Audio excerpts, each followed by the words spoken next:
Bonjour tout le monde, c'est Jello de la chaîne Jello et aujourd'hui on se retrouve pour le 5e épisode sur les bases de l'analyse technique. Rappelez-vous, la dernière fois on avait terminé une sorte de premier chapitre sur tout ce qui est introduction, à tout ce qui est support, résistance, trendline et compagnie. Dans la prochaine vidéo on va commencer un nouveau chapitre sur tout ce qui est indicateur, je vous avais expliqué ça, mais aujourd'hui on est plus sur une vidéo qui devrait être normalement plus courte sur tout ce qui est doji ou encore bougie d'incertitude. On va aussi voir ce qui s'appelle les étoiles du soir et les étoiles du matin. Je vais pas nécessairement trop développer ce que c'est parce que en vérité c'est pas très intéressant.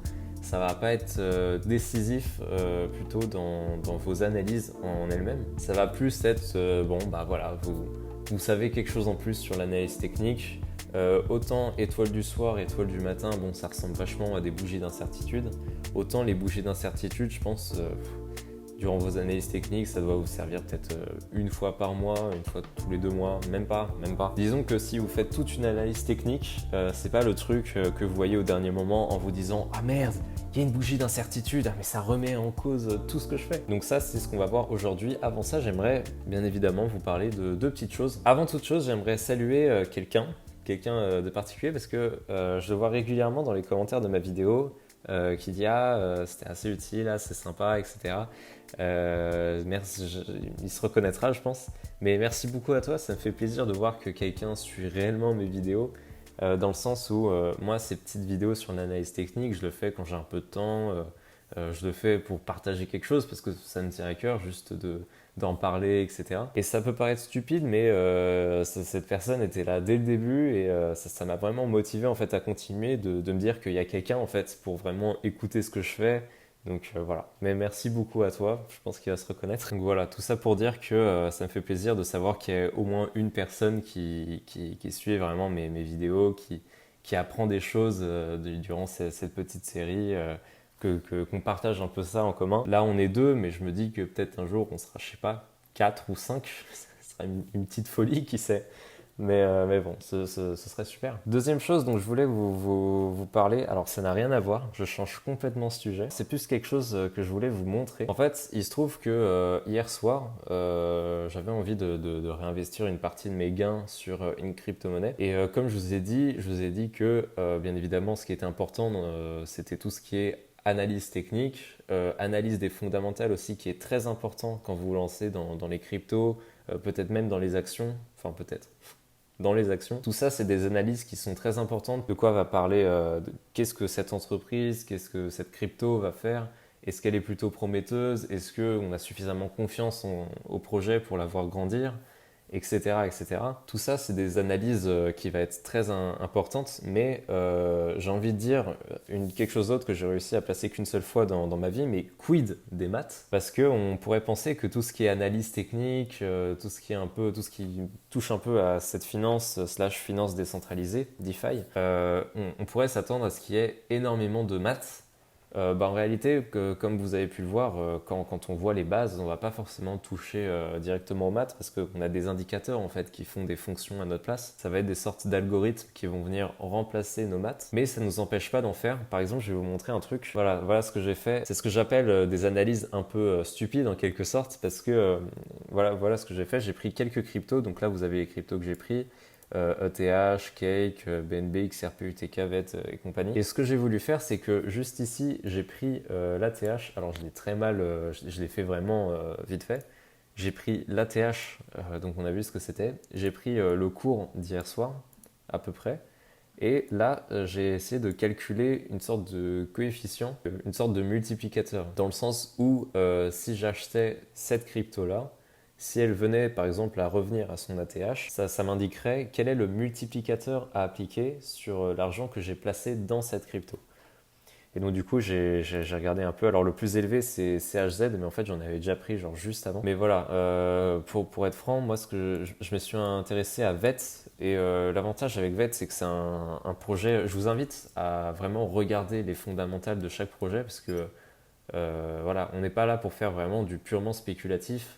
avec des shitcoins et compagnie, mais vraiment de l'investissement. Et là, en l'occurrence, VET, c'est un projet que je connais, c'est un projet, je sais que je peux avoir confiance en ce projet. C'est un projet qui, selon moi, devrait retourner un jour ou l'autre à son ATH. Donc c'est pour ça que j'ai privilégié cette crypto, et en plus de ça, il y a un bon multiplicateur. Revenons à nos moutons. Pour comprendre ce que c'est une doji, il est important de comprendre que les bougies en elles-mêmes ont une sorte de force. Je vous laisserai découvrir ça un peu plus tard. Normalement, il y a un autre épisode que je devrais faire plus tard là-dessus, mais finalement, je suis pas sûr de le faire. Regardez, quand on a deux bougies vertes comme ça, il y en a une qui vaut plus que l'autre. C'est-à-dire que, regardez un peu cette bougie, là on voit bien que ce qui domine sur cette période-là, c'est une force acheteuse qui va être très très forte parce que on a un gros corps, enfin le corps de la bougie est vert et surtout il est très gros en quelque sorte si vous voulez. Alors qu'à l'inverse, regardez la deuxième bougie, là on voit que le corps est plus petit que la première et c'est l'idée que j'aimerais vous faire comprendre avec les bougies d'incertitude, c'est que plus le corps de la bougie est petit, plus la force vendeuse et la force acheteuse vont être un peu plus équivalentes en quelque sorte. Une bougie d'incertitude, c'est quand la force acheteuse et la force vendeuse se valent. C'est-à-dire qu'il n'y en a pas une qui va nettement dominer l'autre sur la période. On va prendre un exemple tout bête que je vous avais déjà fait pour savoir ce qu'est une bougie. C'est que le cours, hop là, il va faire un truc un peu continu, comme ça, il peut faire ça sur la période. Bah là, la bougie, très clairement, on peut voir qu'il y a une grosse force acheteuse parce que le cours monte d'un coup. Et donc, du coup, la bougie, elle va vraiment faire quelque chose comme ça, quoi. Donc ça, là, justement, on peut voir que par rapport aux mèches, le corps de la bougie est très gros. Une doji, ça va être une bougie avec un tout petit corps et de très grosses mèches. Et ça, c'est ce qu'on appelle une bougie d'incertitude parce que c'est ça. Quelle est la dynamique du marché derrière ? On ne sait pas s'il n'y a pas une force acheteuse qui va dominer la force vendeuse et inversement. On n'est pas tellement sûr du mouvement et en règle générale, une bougie comme ça d'incertitude, c'est potentiellement un signe de changement. Et justement, je vous disais tout à l'heure que les dojis, on les retrouve également dans ce qu'on appelle les étoiles du soir et les étoiles du matin. Et c'est particulièrement vrai parce que en fait, ce qui va se passer, c'est que, regardez, je vais vous faire une... Hop là. C'est-à-dire que là, je vais vous montrer une étoile du soir. Alors l'étoile du matin, c'est bien évidemment l'inverse, j'entends bien. Ça va être, cette figure-là, ça va être une étoile du soir. Parce que l'idée, c'est qu'on va être sur un mouvement haussier, on va avoir une bougie d'incertitude, et ensuite on va passer sur un mouvement baissier.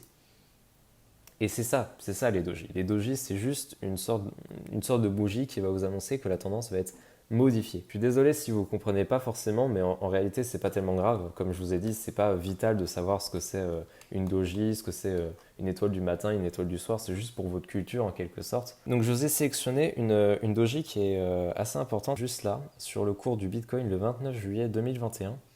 Regardez, je vais la mettre en évidence. Elle se trouve juste ici. Vous voyez, là, on est face à une doji. C'est une bougie avec un tout petit corps. Attendez, je vais zoomer dedans. Voilà, notre doji, elle est juste là. Et là, ça témoigne concrètement de ce que c'est. Là, on est sur un mouvement haussier. Tac. On est sur un gros mouvement haussier. Et au moment où on arrive près de la résistance des 40 000, il y a cette bougie d'incertitude. Et qu'est-ce que ça veut dire, cette bougie d'incertitude ? C'est que, concrètement, on ne sait pas.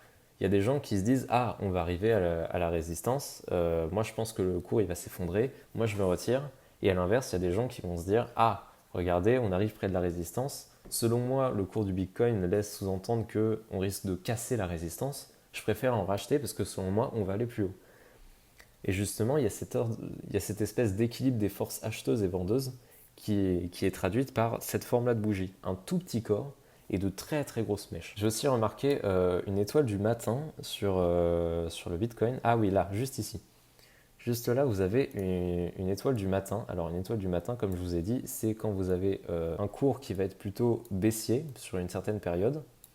Et juste après, vous avez cette petite bougie d'incertitude, juste avant de repartir à la hausse. Et cette bougie d'incertitude, justement, c'est, comme je vous ai expliqué, le moment où on va passer potentiellement d'un mouvement baissier à un mouvement haussier. Alors je vous ai quand même trouvé une étoile du soir sur Uniswap. Alors je tiens juste à préciser quelque chose d'assez important, c'est que c'est pas parce que vous avez une doji qu'il y aura forcément un changement de tendance. Parce qu'en réalité, comme je vous ai expliqué, on n'est jamais sûr à 100%, surtout quand on fait au jour le jour avec une doji, etc. Je vais vous donner un exemple justement où les dojis vont être très très utiles, c'est lorsque vous avez un cours qui va s'approcher dangereusement d'une résistance ou même qui va descendre jusqu'à un support.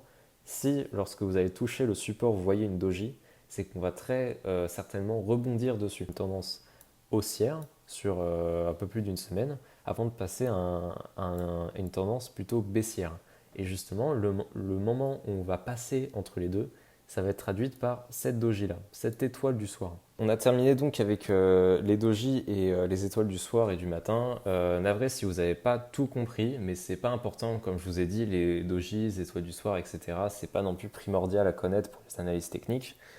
Si vous avez toutefois des questions, n'hésitez pas. Si vous voulez vous renseigner derrière sur les bougies avec les forces acheteuses et forces vendeuses sur une certaine période, allez-y parce que c'est toujours intéressant. Bref, je ne vais pas forcément m'éterniser là-dessus. Merci beaucoup d'avoir regardé ma vidéo et on se retrouve dans la prochaine vidéo. On va commencer justement le premier épisode sur le chapitre 2 sur les indicateurs, à savoir sur le RSI.